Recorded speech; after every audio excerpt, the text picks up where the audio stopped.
Right, everybody, so thank you so much for coming.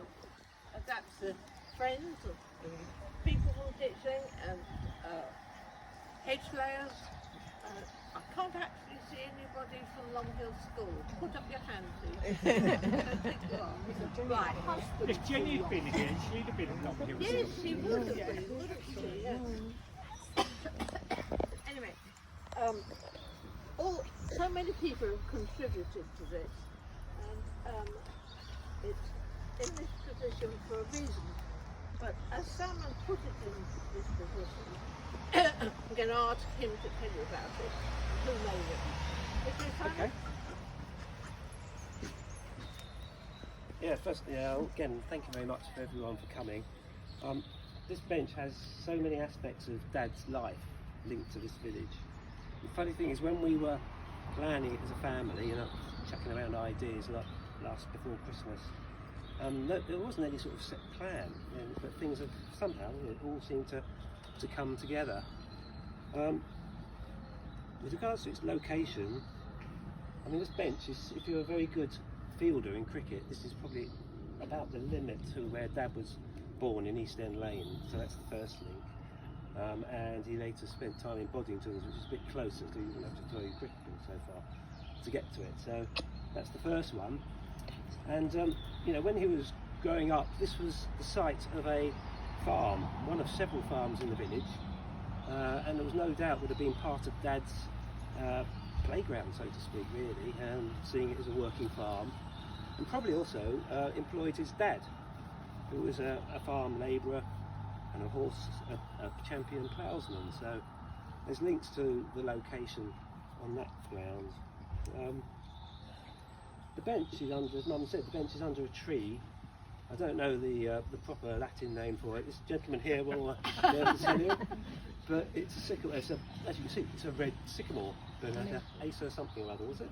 Yeah, Acer pseudoplatanus. Oh right, Acer pseudoplatanus. So, yeah. Anyway, he planted this in 1992 for the Queen's Ruby Jubilee on behalf of the Ditchling WI. And at that time, I don't know if you still are a member of the WI, but Mum was a member of the WI there, so there's a link to Mum as well in this particular location.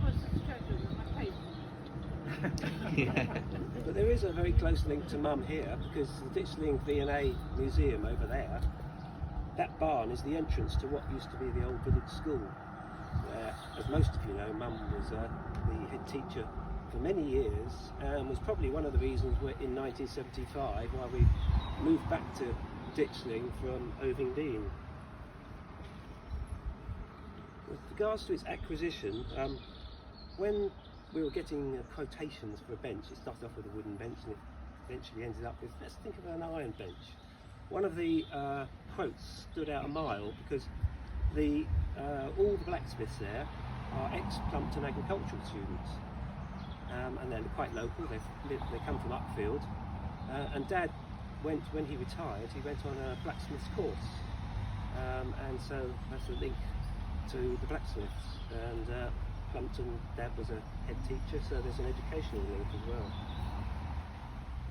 Financing the project, I know Peter wants to say a few words, so I'll leave that to Peter, but I'd just like to say thank you very much, Peter, for organising the crowdfunder process on behalf of everybody, and also on behalf of family, friends and associations, in particular the Horticultural Society and the Hedge Layers, who Dad were very close to as a member, or for most of his life, for their contributions.